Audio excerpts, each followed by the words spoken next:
صلی اللہ علیہ وسلم کی حدیث سنن ترمذی میں ہے اور باقی بھی کتب میں ہے. سرکار فرماتے اللہ اللہ فی اصحابی، میرے صحابہ کے بارے میں اللہ سے ڈرتے رہنا، یعنی تاکید فرمائی. اللہ اللہ فی اصحابی، میرے صحابہ کرام رضی اللہ تعالی عنہم کے بارے میں اللہ سے ڈرتے رہنا. لا تتخذوہم غرضا بعدی، نبی اکرم صلی اللہ علیہ وسلم فرماتے ہیں کہ میرے بعد انہیں تنقید کا نشانہ نہ بنا لینا، انہیں گالی نہ دینا شروع کر دینا، ان پر تاننا شروع کر دینا. فمن احبہم فبحبی احبہم، پس جس نے ان سے محبت کی تو اس نے مجھ سے محبت کی. سرکار فرماتے جس نے صحابہ سے محبت کی اس نے مجھ سے محبت کی. ومن ابغضہم فببغضی ابغضہم، اور جس نے صحابہ کرام رضی اللہ تعالی عنہم سے بغض رکھا اس نے صرف صحابہ سے نہیں رکھا بلکہ نبی اکرم صلی اللہ علیہ وسلم فرماتے اس نے مجھ سے بغض رکھا. ومن اذاہم فقد اذانی، سرکار فرماتے جس نے میرے صحابہ کرام رضی اللہ تعالی عنہم کو گالی دے کر انہیں تکلیف پہنچائی، ان پر تان کی اور انہیں تکلیف دی، سرکار فرماتے ہیں صرف اس نے صحابہ کرام رضی اللہ تعالی عنہم کو تکلیف نہیں دی بلکہ اس نے مجھے تکلیف دی ہے. ومن اذانی فقد اذى اللہ، جس نے مجھے تکلیف دی اس نے اللہ کو تکلیف دی. اب دیکھو کہ یہ گالی دینا، یہ تان کرنا، یہ صرف صحابہ کرام رضی اللہ تعالی عنہم تک نہیں رہتا. نبی اکرم صلی اللہ علیہ وسلم فرما رہے ہیں کہ انہیں تکلیف دی ہے تو مجھے تکلیف دی ہے، انہیں گالی دی ہے تو مجھے گالی دی ہے، ان پر تان کیا تو مجھ پر تان کیا ہے. کیوں؟ سرکار فرماتے کہ اللہ نے اپنے لیے مجھے چنا اور میرے لیے میرے صحابہ کرام رضی اللہ تعالی عنہم کو چنا. تو کتنا ان کا مقام ہے، کتنا مرتبہ ہے.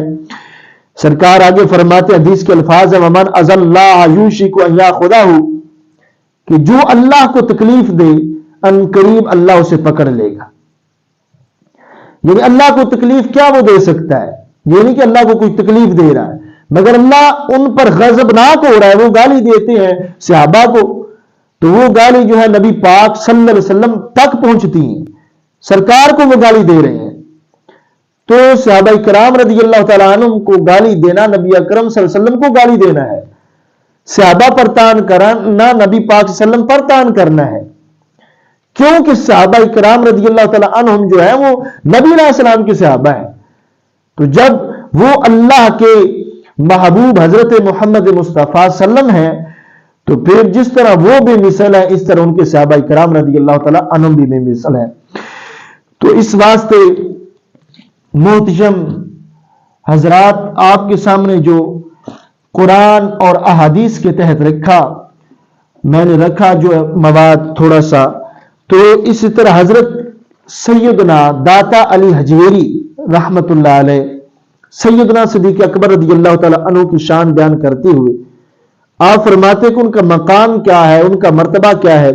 کشف المحجوب کے اندر آپ فرماتے ہیں صدیق اکبر رضی اللہ تعالیٰ عنہ مقدم جمیع خلائق است، کہتے ہیں کہ حضرت سیدنا صدیق اکبر رضی اللہ تعالیٰ عنہ ساری مخلوقوں میں افضل ہیں، ساری مخلوقوں سے افضل ہیں.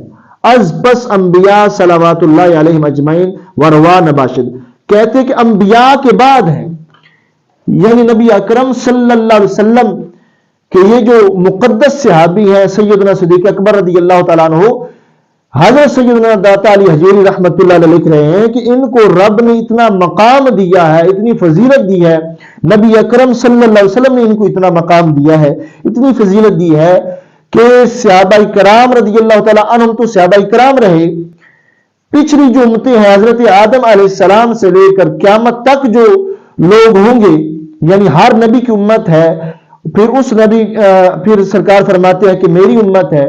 سرکار فرماتے ہیں کہ انبیاء کے بعد سب سے جو افضل شخصیت ہے وہ حضرت سیدنا صدیق اکبر رضی اللہ تعالی عنہ کی ذات ہے. تو ان لوگوں کو